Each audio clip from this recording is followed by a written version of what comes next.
Well, hey y'all, today I'm getting ready to help y'all increase your taco repertoire, if you could call it that. Your amount of tacos that you can have. If you want to call it for Taco Tuesday, absolutely have that.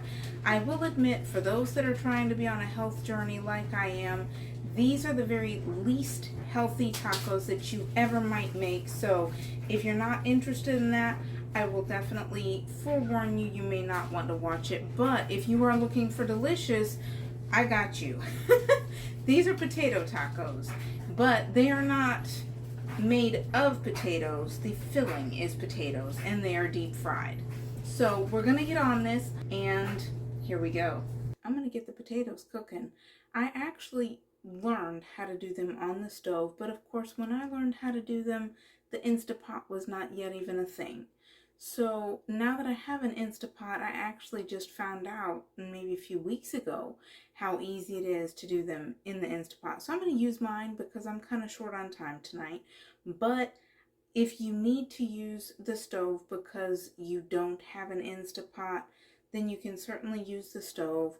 You just want to have the whole potatoes, and I will show you that in a minute, and leave them until they are easy to poke through with a fork. I have here my potatoes in the Instapot. If you put them on the stove, the same rule applies. You want them to be pretty much covered with water. If they're on the stove, you want to put the lid over it. Once it comes to a boil, you're going to want to turn down the heat some to make sure that it's not going to be boiling over. Otherwise, it should take around an hour for these potatoes. These are good sized potatoes. That's about a palm size full of potato. If you were to have them on the stove, it should take around an hour.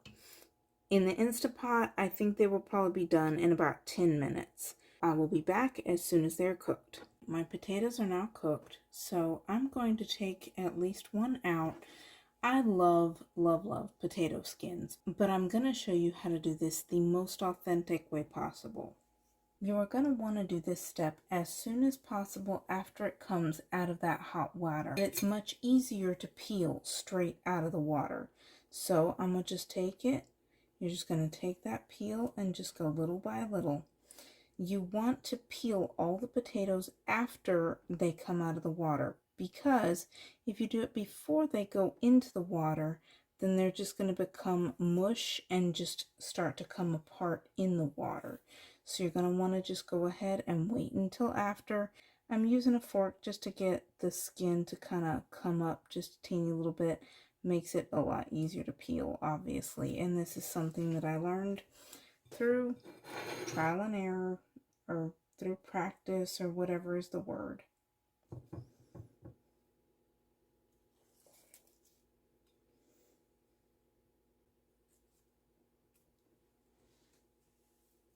And there you go. And of course, if your potatoes have any kind of imperfections before you put them into the water, once you take them out, like I just noticed, we've got a teeny little bit of a bruise right here. You can take that out right now because it's easy to see once you've got that skin off.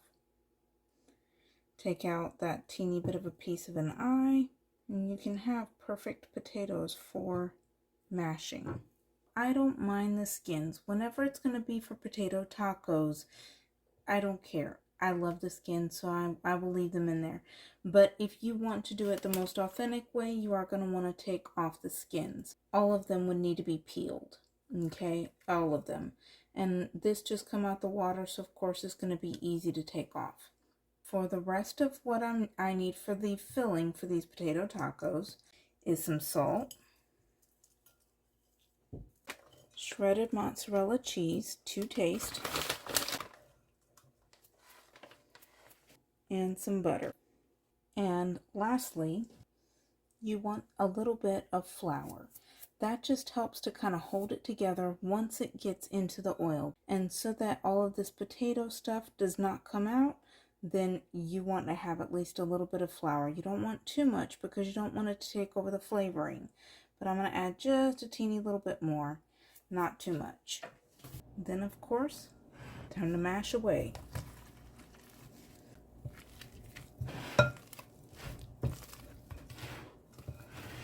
I don't know if y'all can see some of that the cheese is starting to get stringy because it's already melting because of the heat from those potatoes. And of course, obviously I'm using a potato masher, but you still want them to be as creamy as you can get it. You don't want these to be super lumpy. I do like lumpy potatoes because then it's obvious that they're homemade, but these you kind of want them to be a bit more mixed, so they need to be creamier. This next part is very similar to the flautas video in that I need to heat these tortillas up on the comal on the griddle. But this part hopefully should be a lot easier than the previous one with the flautas. We're just going to put it on there. It's at a pretty medium high heat, and I'm going to put that on there up until it's good and toasted on one side. It only takes a few seconds if you've got a hot enough griddle. It's not a big deal. Just leave it on there. Make sure that it doesn't stick like it sometimes does with mine, because of course the non-stick part is kind of unstuck. We're going to put that over here while we get the next tortilla on the griddle, and then we're going to get a decent sized scoop, but you don't want too much in there. I'm trying to make sure that y'all can see, but this needs to be pretty flattened out, because if you have it too thick, then that's going to come right out and then it's going to be a mess. But then you just fold that up and it's ready to go. You do that for all of whatever number of tacos that you're going to do, and then we'll get them into the oil. Now I've got my tacos. They're getting ready to get into the oil. The one thing I was just going to mention is you want it to be pretty thinly folded. You don't want it to be super thick, because the thicker that it is, I actually took that out because I noticed that just now, but once you get it into the oil, it's going to be starting to come out, and the more that you have, especially if it's on the outside of the taco, it's going to be much more likely to come out, and then it's going to end up, it's not a bad thing per se, but whatever that you put in, you want it thin so that you can have enough that it will stay in there. And actually, the more that you put in there, something like this, it's a little bit thicker. This is likely to let out a little bit more than what I want, but you know, hey, it is what it is. And then you can get like the crispy little teeny pieces of the potato that come out. They sometimes get onto the taco. I probably might just put at the end of the video, I might have a picture of one that I took years ago when I was still with the ex, and it had all the little crispy little pieces of potato on it, and I love that picture. I still do. So, but anyways, that was just something I was going to mention. We have our oil back here. It's heating up, and we will get these babies into that oil momentarily. Okay, I did not realize I was not recording yet when I put these things into the oil. The only thing that I will mention very quickly is the fact that I did put a teeny little bit of that potato mixture in there before I started. If you can see this little bit over here, it's got the bubbles kind of formed around it.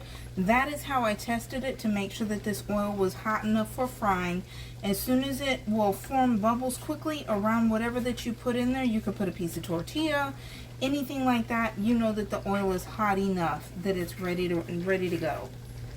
You can see that the oil is it's becoming a little bit more opaque instead of that clearness like over here. That's pretty typical because some of that potato is coming out. It happens. And it's nothing to be worried about. We're going to check and see if these babies are ready to flip, which they probably are. They don't usually take all that long.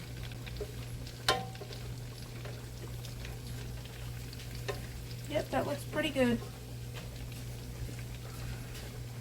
If you want them super crunchy, obviously you can leave them in the oil for a bit longer. That is obviously personal preference.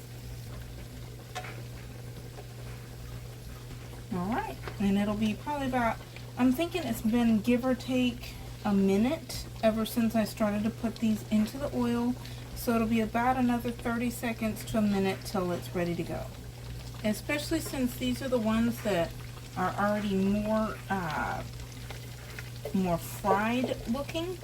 I'm going to take these ones out first, and of course you're going to want to have something kind of up under there to be able to hold that taco, but then you also want to have it to be at an angle so that it can drain some of that grease, the oil, back into the pan.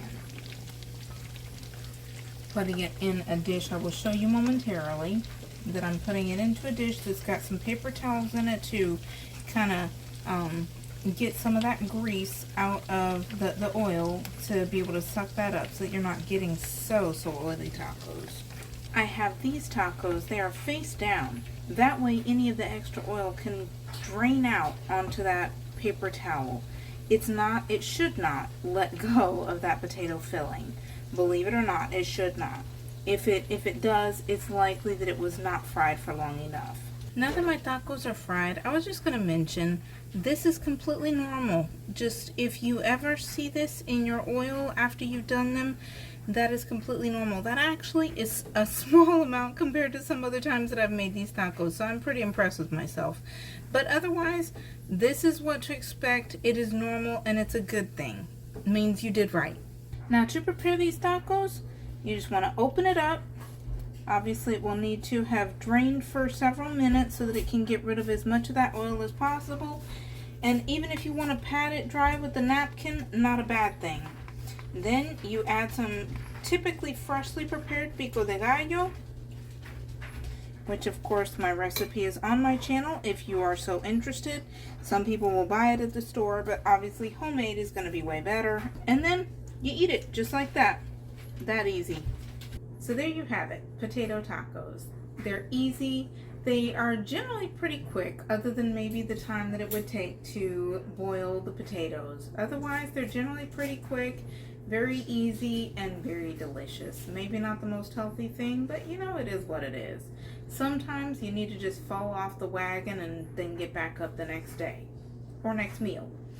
And otherwise, I hope that my videos are a help, that they're an encouragement. And if you like my videos, I hope that you'll hit the like button, hit the subscribe, bell notifications, so that every time that I post a new video, hopefully it can be a great idea or extra help for things that you already know how to do. And otherwise, y'all have a delicious day.